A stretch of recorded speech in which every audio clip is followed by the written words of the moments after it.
40% warga emas berusia 65 tahun ke atas hidup dalam keadaan dehidrasi kronik tanpa menyedarinya, bukan kerana kurang minum tetapi kerana salah waktu minumnya. Ini adalah berdasarkan kajian penyelidikan. Sebelum kita teruskan, kalau belum subscribe, butannya ada di bawah ya, percuma, dan tuan-puan akan mendapat tip kesihatan baru setiap pagi pada pukul 8. Penyelidikan kardiologi dari European Heart Journal membuktikan bahawa mengatur waktu minum air boleh membantu mengekalkan fungsi jantung kekal optimum walaupun pada usia 70-an. Tonton video gini sehingga selesai ya, kerana pada minit ketiga kita akan membincangkan waktu yang paling kritikal dan paling kerap dilepaskan oleh warga emas setiap pagi.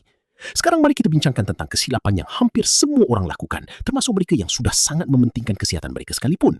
Kesilapan pertama adalah menunggu haus baru minum. Nampak macam masuk akal, tubuh kita mempunyai isyarat kan? Kalau haus bererti perlu minum. Tetapi penyelidikan yang diterbitkan di Jurnal Scientific PMC tahun 2023 menemui fakta yang mengubah cara kita memahami hal ini. Pada warga emas di atas 65 tahun, rasa haus sudah melemah secara semula jadi. Ini bermakna apabila tuan-puan baru mula berasa. Daripada 5 strategi ini, mana satu yang tuan-puan sudah lakukan? Boleh tuliskan nombornya sahaja di ruangan komen. 1, 2, 3, 4, atau 5. Tidak perlu ayat panjang, cukup dengan nombornya sahaja. Sekarang kita masuk kepada 5 strategi utama. Strategi pertama adalah jam emas pagi. Minum sebaik sahaja bangun tidur. Ini adalah strategi yang paling penting berbanding yang lain. Sebaik sahaja selepas bangun tidur, minum 1 hingga 2 gelas air putih, kira-kira 250 hingga 400 ml. Lakukan ini dalam 30 minit pertama setelah terjaga. Sebelum melakukan apa-apa aktiviti, sebelum sarapan, sebelum mandi, bahkan sebelum menggosok gigi jika memungkinkan. Kenapa waktu ini begitu penting? Semasa 6-8 jam tidur, tubuh tidak mendapat sebarang cecair. Darah secara semula jadi menjadi lebih pekat pada waktu pagi. Kalau tuan-puan terus beraktiviti tanpa minum terlebih dahulu, jantung terpaksa mengepam darah yang lebih pekat daripada keadaan normalnya. Tepat pada masa tubuh mula bergerak dan memerlukan bekalan oksigen yang lebih banyak. Minum dengan segera selepas bangun membantu mencairkan darah kembali kepada konsistensi yang lebih ringan, supaya jantung tidak perlu bekerja terlalu keras pada jam-jam terawal aktiviti.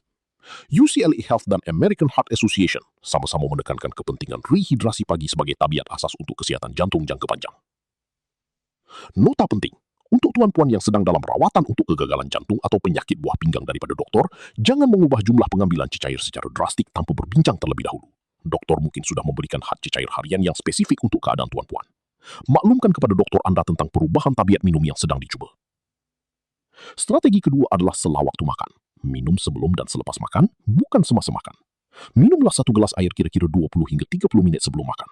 Kemudian tunggu. Kalau kelima-lima perkara ini sudah dilakukan hari ini, bermakna tuan-puan sudah melakukan sesuatu yang nyata untuk kebaikan jantung. Tanya.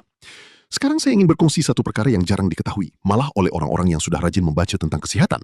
Penyelidikan yang diterbitkan di jurnal Science Direct tahun 2024 menunjukkan bahawa posisi tidur dengan kepala dinaikkan sedikit lebih tinggi daripada kaki, misalnya dengan menambah satu bantal nipis di bawah kepala, digabungkan dengan minum air yang mencukupi, ternyata berkaitan dengan pengurangan beban kelonggaran atau relaxation burden pada otot jantung kiri berbanding tidur dalam posisi yang benar-benar rata.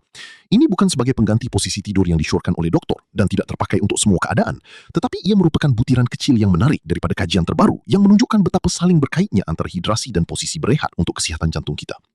Satu perkara lagi yang perlu saya tekankan dengan jelas, untuk tuan-puan yang sudah disahkan menghidap kegagalan jantung tahap lanjut atau penyakit buah pinggang kronik dan sedang dalam pemantauan ketat daripada doktor, panduan mengenai jumlah air yang diminum dalam video ini mungkin tidak sesuai dengan keadaan spesifik tuan-puan. Doktor anda mungkin sudah memberikan had pengambilan cecair yang sangat spesifik dan bersesuaian dengan diri anda. Tolong jadikan video ini sekadar rujukan tambahan dan sentiasa utamakan arahan doktor yang merawat anda secara langsung. Keadaan setiap individu adalah berbeza dan tidak ada satu formula yang boleh digunakan sama rata untuk semua orang. Sekarang saya ingin berbicara sebentar dari hati ke hati. Saya tahu mengubah tabiat itu bukanlah mudah, apatah lagi pada usia kita sekarang di mana tubuh sudah mempunyai ritme dan polanya yang tersendiri selama berpuluh-puluh tahun. Tuan-puan mungkin sudah terbiasa minum